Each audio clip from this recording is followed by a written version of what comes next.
नमस्ते दोस्तों। आज हम NCERT की किताब में से कक्षा 7वीं पाठ संख्या 8 शाम एक किसान, जो कि सर्वेश्वर दयाल सक्सेना जी द्वारा लिखा गया है, कविता के MCQ प्रश्न करेंगे और अभ्यास के प्रश्न उत्तर। साथ ही में हम कठिन शब्दों के अर्थ करेंगे और कविता की प्रसंग सहित व्याख्या करेंगे। आइए वीडियो को शुरू करते हैं। प्रसंग सहित व्याख्या। पाठ 8 शाम एक किसान, जो कि सर्वेश्वर दयाल सक्सेना जी द्वारा लिखा गया है। पाठ की प्रसंग सहित व्याख्या शुरू करने से पहले हम कुछ मुश्किल शब्दों के अर्थ जान लेते हैं। कठिन शब्दों के अर्थ हैं साफा। साफा कहते हैं सिर पर बांधने वाली पगड़ी को। चिलम, हुक्के के ऊपर रखने वाली वस्तु। चादरसी, चादरसी का मतलब होता है चादर के समान। दहक रही, दहक रही का मतलब होता है जल रही है। फ्लाश, फ्लाश एक प्रकार का वृक्ष होता है जिस पर लाल रंग के फूल ही खिलते हैं। सिमटा, सिमटा मतलब दुबका हुआ। गलेसा, गलेसा होता है समूह के समान, एक समूह में। आइए अब हम कविता पढ़ते हैं और साथ ही में हम उसकी प्रसंग सहित व्याख्या करेंगे। पद संख्या 1। आकाश का साफा बांधकर सूरज की चिलम खींचता बैठा है पहाड़। घुटनों पर पड़ी है नदी चादर सी, पास ही दहक रही है फलाश के जंगल की अंगीठी। अंधकार दूर पूरब में सिमटा बैठा है भेड़ों के गले सा। तो ये जो कविता है शाम एक किसान, इसमें जो कवि हैं सर्वेश्वर दयाल सक्सेना जी, उन्होंने जाड़े की सर्दी, बहुत अधिक ठंड होती है, जब सर्दी होती है उस समय की एक शाम का बहुत ही खूबसूरती से वर्णन किया है। और जो भी उनके सामने दृश्य था उनको उन्होंने एक कविता के माध्यम से दर्शाया है। तो जाड़े की सर्दी की एक शाम की बात कर रहे हैं जब बहुत ही अधिक सर्दी होती है। तो वो कह रहे हैं कि एक पहाड़ है कि आकाश का साफा बांधकर सूरज की चिलम खींचता बैठा है पहाड़। एक पहाड़ है जो एक किसान की तरह दिख रहा है। तो वो किसान दिख रहा है, तो उसके जो सिर पर आकाश का साफा बंधा हुआ है, और जो आकाश है वो एक साफे के समान दिखता है, प्रतीत होता है, जो कि पहाड़ के सिर पर बंधा हुआ है। और जो पहाड़ है वो सूरज की चिलम खींचता है, अर्थात जो सूरज है वो इस प्रकार प्रतीत हो रहा है जैसे वो पहाड़ चिलम खींच रहा हो, चिलम पी रहा हो। तो इसलिए तो आकाश का साफा बांधकर सूरज की चिलम खींचता बैठा है पहाड़। तो पहाड़ एक किसान की तरह है जिसके सिर पर आकाश का साफा बंधा हुआ है और सूरज सी चिलम है जो वो खींच रहा है। और साथ ही में घुटनों पर पड़ी है नदी चादर सी, और जो पहाड़ के ऊपर से नदी बह रही है तो वो ऐसे प्रतीत हो रही है जैसे कि पहाड़ के घुटनों पर, पैरों पर एक चादर पड़ी हुई है। तो इस प्रकार वो जो नदी है चादर सी प्रतीत हो रही है। और पास ही दहक रही है फलाश के जंगल की अंगीठी। तो उसके जो पहाड़ है उसके पास ही एक जंगल है जहाँ पे फलाश के वृक्ष लगे हुए हैं। फलाश का वृक्ष पर हमेशा लाल रंग के फूल ही खिले होते हैं, और जब सूरज की रोशनी उन पर पड़ती है तो ऐसे लग रहा है जैसे वहाँ आग जल रही हो। तो इसीलिए जो कवि है उन्होंने कहा है कि पास ही दहक रही है फलाश के जंगल की अंगीठी, अर्थात फलाश के जो फूल हैं वो ऐसे लग रहे हैं जैसे अंगीठी में अंगारे जल रहे हों। तो अंधकार दूर पूरब में सिमटा बैठा है भेड़ों के गले सा। तो जो अंधकार है वो अब शाम का समय हो चुका है और सूरज पश्चिम दिशा में डूबने वाला है। तो जो अंधकार है वो पूर्व दिशा में ताक लगाए बैठा हुआ है, एक समूह के समान। जैसे भेड़ों का एक समूह होता है तो वो एक साथ बैठी रहती हैं, तो इसी प्रकार वो वहाँ पर पूर्व दिशा में अंधकार भी बैठा हुआ प्रतीक्षा कर रहा है, इंतज़ार कर रहा है सूरज के डूबने का। तो अंधकार दूर पूर्व में सिमटा बैठा है भेड़ों के गले सा, और वो जो अंधकार है वो पूर्व दिशा में बैठा हुआ इंतज़ार कर रहा है कि कब सूरज डूबेगा और मैं फैलूँगा। तो आइए इस पद्यांश की प्रसंग करते हैं। प्रसंग है, प्रस्तुत पंक्तियाँ हमारी हिंदी की पाठ्य पुस्तक वसंत भाग 2 में शामिल कविता शाम एक किसान से ली गई हैं। ये कविता सर्वेश्वर दयाल सक्सेना द्वारा रचित हैं। इस कविता में कवि ने शाम के दृश्य का मनमोहक वर्णन किया है। तो प्रसंग में हमेशा 3 चीज़ें लिखनी होती हैं, एक किताब का नाम, एक कविता का नाम और एक कविता के कवि या कवित्री का नाम लिखना होता है, जिसके कारण आपके 3 पूरे के पूरे नंबर आएंगे। अगर आप इसमें से कुछ छोड़ देते हो तीनों में से तो आपके प्रसंग के पूरे अंक नहीं आएंगे। तो ये 3 बातें हमेशा प्रसंग में लिखी जाती हैं। तो अब इस पद्यांश की व्याख्या करते हैं। व्याख्या है, सर्वेश्वर दयाल सक्सेना जी अपनी कविता शाम एक किसान की इन पंक्तियों में शाम होने के समय का प्राकृतिक दृश्य का बड़ा ही मनोरम वर्णन कर रहे हैं। उनके अनुसार शाम के समय पहाड़ किसी बैठे हुए किसान की तरह दिख रहा है और आसमान उसके सिर पर रखी किसी पगड़ी की तरह दिख रहा है।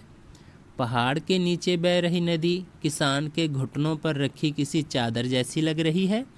फलाश के पेड़ों पर खिले लाल पुष्प कवि को अंगीठी में जलते अंगारों की तरह दिख रहे हैं।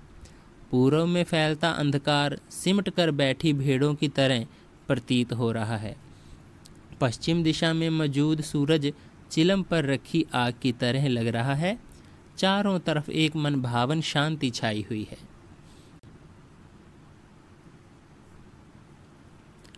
पद संख्या 2, अचानक बोला मोर, जैसे किसी ने आवाज़ दी, सुनते हो? चिलम औंधी, धुआं उठा, सूरज डूबा, अंधेरा छा गया। औंधी का अर्थ होता है उल्ट जाना। तो अचानक बोला मोर, तो ये जो दूसरा पद है इसमें कवि ने जो शाम की शांति है तो उसके भंग होने का जिक्र किया है कि वो एकदम भंग कैसे हो गई। तो जो शांति चारों तरफ छाई हुई थी, पर्वत था जिसके सिर पर साफा बंधा था और वो सूरज की चिलम खींच रहा था और धीरे धीरे सूरज पश्चिम दिशा की ओर बढ़ रहा था, डूब रहा था धीरे धीरे, और साथ ही उसके पास जो दहक रही थी अंगीठी, तो वो सारी जो बहुत ही मनोभावक, मन को मोह लेने वाला दृश्य था, और वो एकदम अचानक ऐसी घटना घटित होती है जिसके कारण वो सारे का सारा जो शांति वाला दृश्य है वो भंग हो जाता है। तो वो कैसे, आइए जानते हैं। कहते हैं, अचानक बोला मोर, जैसे किसी ने आवाज़ दी। कवि कह रहे हैं कि आवाज़ आई एक मोर की, तो अचानक ही मोर बोलने लगा। तो ऐसा उसकी आवाज़ सुनकर ऐसा प्रतीत हुआ जैसे किसी ने आवाज़ दी है। वो क्या आवाज़ दी है कि सुनते हो? तो इतने में क्या होता है, जो चिलम औंधी, अर्थात जो चिलम है सूरज की चिलम थी वो औंध गई, मतलब उल्टी हो गई, और धुआं उठा। और जब सूरज की जो आग जल रही थी चिलम में वो औंधी हो गई, अर्थात सूरज डूबने के लिए पश्चिम दिशा में और नीचे चला गया, और इतने में जो धुआं वो उठने लग गया, और साथ ही में जो सूरज था वो डूब गया, और सूरज के डूबते ही चारों तरफ अंधेरा छा गया। तो इसका प्रसंग है, प्रस्तुत पंक्तियां हमारी हिंदी की पाठ्य पुस्तक वसंत भाग 2 में शामिल कविता शाम एक किसान से ली गई हैं। ये कविता सर्वेश्वर दयाल सक्सेना द्वारा रचित है। इस कविता में कवि ने शाम के दृश्य की शांति के भंग होने का वर्णन किया है। तो इसमें भी 3 बातें, किताब का नाम, कविता का नाम और कवि या कवित्री का नाम लिखना अनिवार्य है। तो आइए इसकी व्याख्या करते हैं। व्याख्या है, सर्वेश्वर दयाल सक्सेना जी ने अपनी कविता शाम एक किसान के इस पद्यांश में शाम के मनोरम सन्नाटे के भंग होने का वर्णन किया है।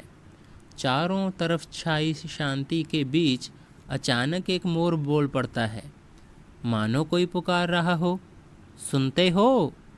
फिर सारा दृश्य किसी घटना में बदल जाता है, जैसे सूरज की चिलम किसी ने उल्ट दी हो, जलती आग बुझने लगी हो और धुआं उठने लगा हो। असल में अब सूरज डूब रहा है और चारों तरफ अंधेरा छाने लगा है। तो ये थी हमारी कविता जिसकी प्रसंग सहित व्याख्या थी। अब हम इसके अभ्यास के प्रश्न उत्तर करेंगे। तो आइए प्रश्न उत्तर करते हैं।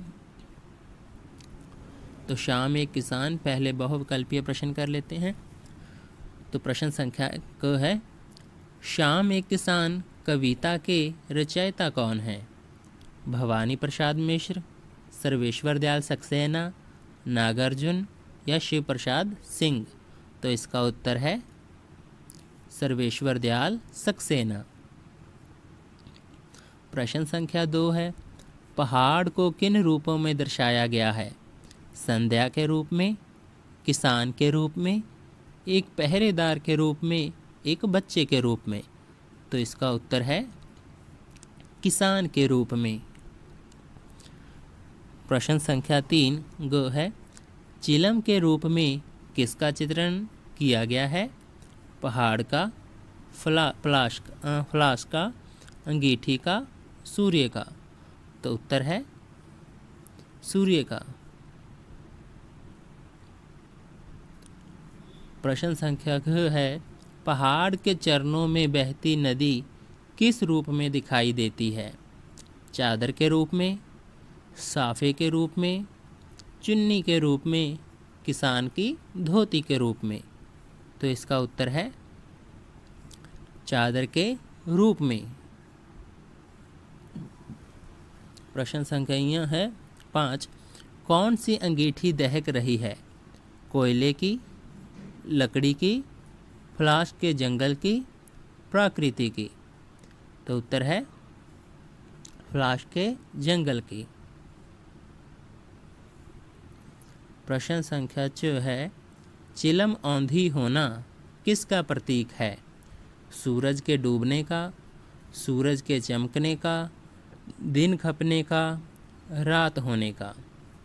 उत्तर है सूरज के डूबने का। प्रश्न संख्या 6 है, भेड़ों के झुंड सा अंधकार कहाँ बैठा है? पूर्व दिशा में, पश्चिम दिशा में, उत्तर दिशा में, दक्षिण दिशा में? तो इसका उत्तर है पूर्व दिशा में। प्रश्न संख्या जो है, सूरज डूबते ही क्या हुआ? तेज प्रकाश, चारों ओर अंधकार, शाम हो गई, चारों ओर प्रकाश फैल गया? तो इसका उत्तर है चारों ओर अंधकार फैल जाना। तो अब अभ्यास के प्रश्न उत्तर करते हैं। प्रश्न संख्या 1 कविता से है। इस कविता में शाम के दृश्य को किसान के रूप में दिखाया गया है। यह एक रूपक है। इसे बचाने के लिए 5 एक रूपताओं की जोड़ी बनाई गई है। उन्हें उपमा कहते हैं। पहली एक रूपता आकाश और साफे में दिखाते हुए कविता में आकाश का साफा वाक्यांश आया है। इसी तरह तीसरी एक रूपता नदी और चादर में दिखाई गई है, मानो नदी चादर सी हो। अब आप दूसरी, चौथी और 5वीं एक रूपताओं को खोज कर लिखिए। तो उत्तर है, दूसरी एक रूपता है चिलम सूरज सी, चौथी एक रूपता है फ्लास्क के जंगल की अंगीठी, 5वीं एक रूपता है अंधकार पेड़ों का गला। प्रश्न संख्या 2, शाम का दृश्य अपने घर की छत या खिड़की से देखकर बताइए कि शाम कब से शुरू हुई, तब से लेकर सूरज डूबने में कितना समय लगा, इस बीच आसमान में क्या क्या परिवर्तन आए।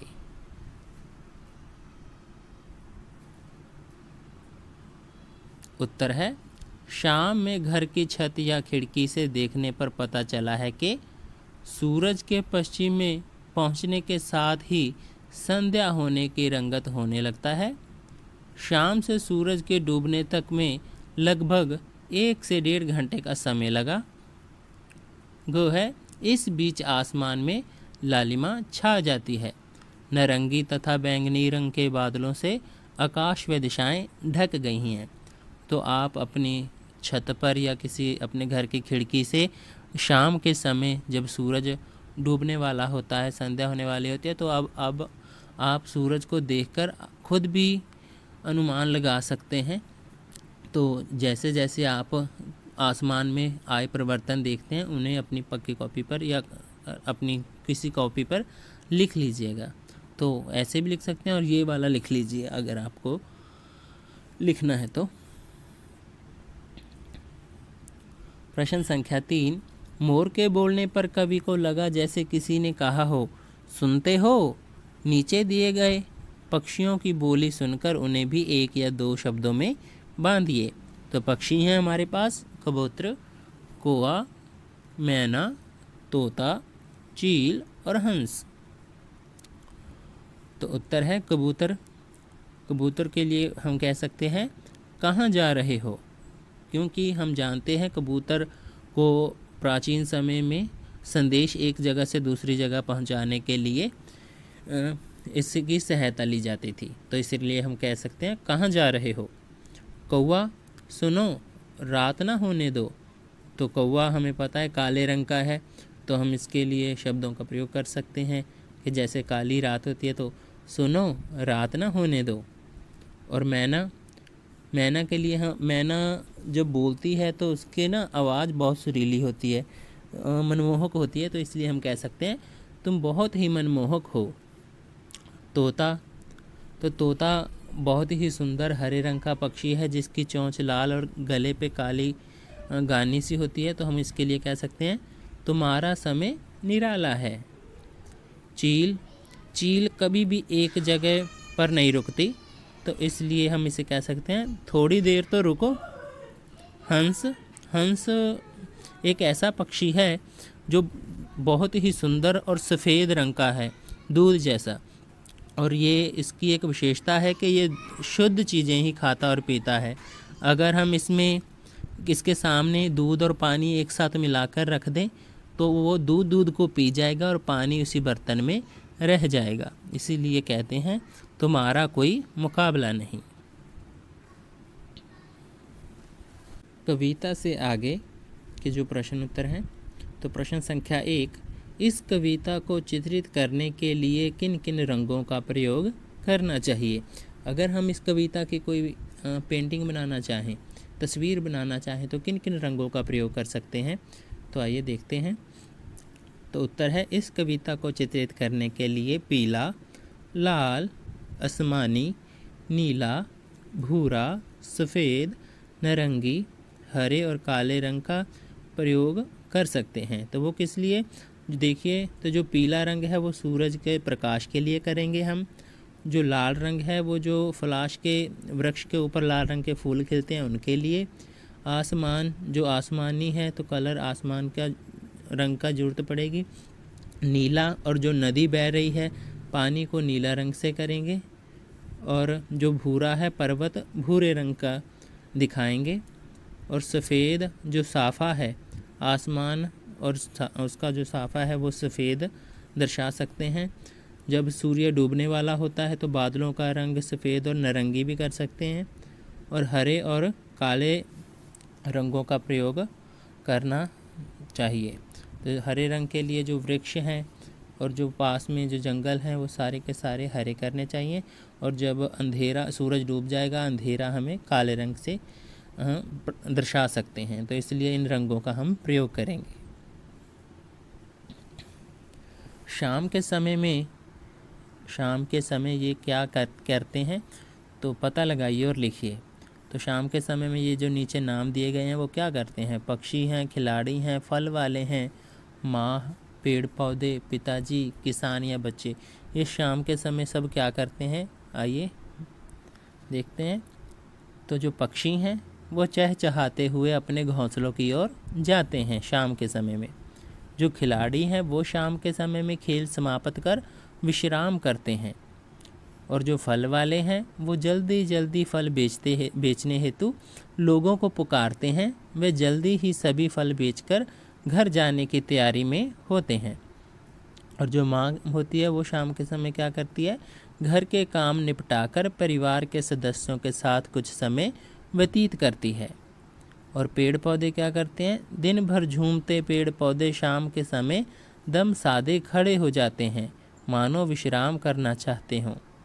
और पिताजी दफ्तर या दुकान से घर आते हैं, वह बच्चों के साथ समय बिताते हैं। इसके अलावा कई व्यापारी लोग दुकानों पर ही बैठे होते हैं। किसान क्या करते हैं, खेतों के काम को समाप्त कर घर की ओर चल देते हैं। बच्चे क्या करते हैं, माता पिता के साथ समय व्यतीत करते हैं, कुछ मनोरंजन हेतु टीवी देखते हैं या कोई अन्य खेल खेलते हैं। तो ये सब जो नाम है वो शाम के समय अपने अपने मन के अनुसार काम करते हैं। प्रश्न संख्या 3, हिंदी के एक प्रसिद्ध कवि सुमित्रानंदन पंत ने संध्या का वर्णन इस प्रकार किया है। संध्या का झुटपुट, बांसों का झुरमुट, है चहक रही चिड़िया, T V T true true. ऊपर दी गई कविता और सर्वेश्वर दयाल जी की कविता में आपको क्या मुख्य अंतर लगा, लिखिए। तो उत्तर है, सुमित्रानंदन पंत द्वारा लिखित कविता में प्रकृति के शाम के समय बांसों के झुरमुट में चिड़ियों की गतिविधियों का वर्णन है, जबकि कवि सर्वेश्वर दयाल सक्सेना द्वारा अपनी कविता शाम एक किसान के रूप में जाड़े की शाम के प्राकृतिक दृश्य का वर्णन अनुपम ढंग से किया गया है। तो जो सुमित्रानंदन पंत जी हैं उन्होंने जो ये कविता की कुछ पंक्तियाँ पीछे दी गई हैं, तो उनमें सिर्फ हर एक शाम की बात की गई है कि शाम के समय जो पंछी है वो क्या करते हैं, उनकी क्या गतिविधियाँ होती हैं। तो शाम का समय चाहे वो गर्मी हो, चाहे बसंत हो, चाहे पतझड़ हो, चाहे सर्दी हो, किसी भी शाम के लिए हर एक शाम की बात की है।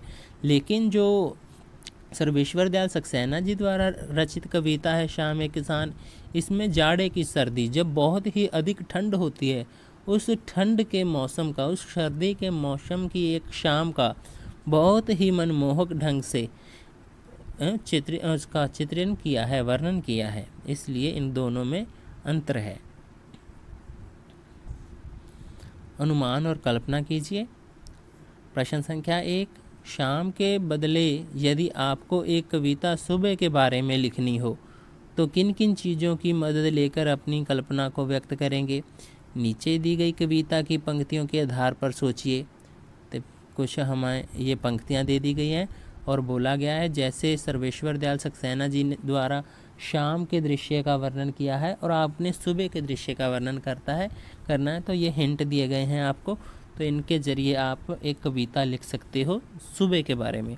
तो ये हिंट क्या है, पेड़ों के झुनझुने बजने लगे, लुढ़कती आ रही है सूरज की लाल गेंद, उठ मेरी बेटी सुबह हो गई। तो ये हमें कुछ हिंट दिए गए हैं, इसके सहारे हम एक कविता लिखेंगे। तो देखिए, सवेरा होने लगा है, लगता है सूरज की लाल गेंद, धरती की ओर लुढ़कती चली आ रही है, पेड़ों के झुनझुने बजने लगे हैं, सुबह हो गई, उठो मेरी प्यारी बेटी उठो। बेटी कहती है, अभी सोने दो ना माँ। भाषा की बात।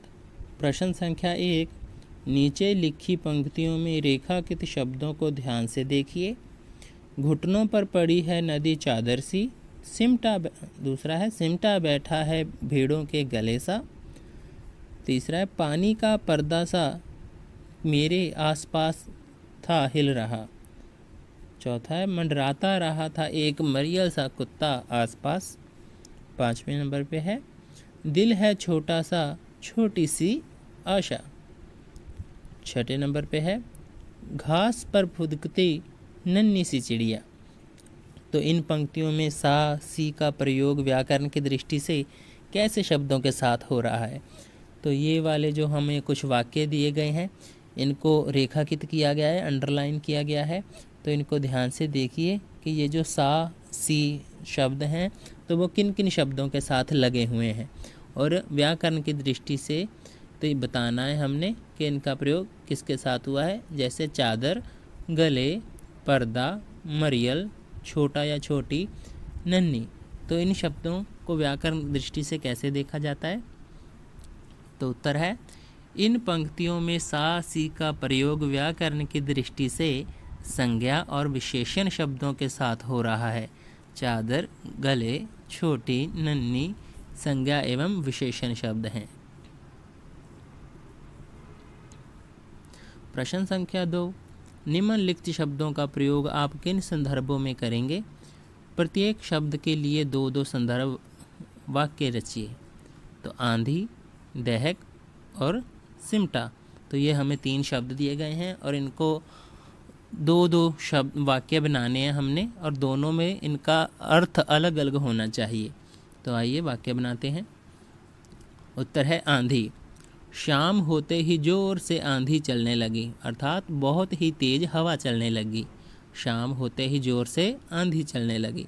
और दूसरा वाक्य है, वह आंधी की तरह कमरे में आया और ज़ोर ज़ोर से चिल्लाने लगा। तो यहाँ पे किसी भी लड़के की बात कर रहे हैं, तो ज़ोर से मतलब तेज़ी से अंदर आना या तेज़ गति में चलना। तो वो वहाँ पे हवा की बात कर रहे हैं आंधी, और यहाँ पे गति की बात कर रहे हैं। तो दूसरे में दहक, दहक मतलब होता है जलना। तो अंगीठी में आग दहक रही थी। तो एक अंगीठी है जिसमें आग जल रही है। और दूसरा है, सुमेश गुस्से से दहक रहा था। अब बहुत ज़्यादा गुस्सा आना उसे भी कहते हैं गुस्से से जलना। तो यहाँ पे दोनों वाक्यों में अर्थ अलग अलग है। सिमटा, तो बच्चा माँ की गोद में सिमटा बैठा था। तो जो बच्चा है वो माँ की गोद में सिमट कर बैठा हुआ था। तो इसी के साथ ही सूर्य के छिपते ही कमल के फूल सिमट कर बंद होने लगे, अर्थात सुंगड़ने लगे। तो यहाँ पे 2 वाक्य हैं, दोनों का अर्थ अलग अलग है।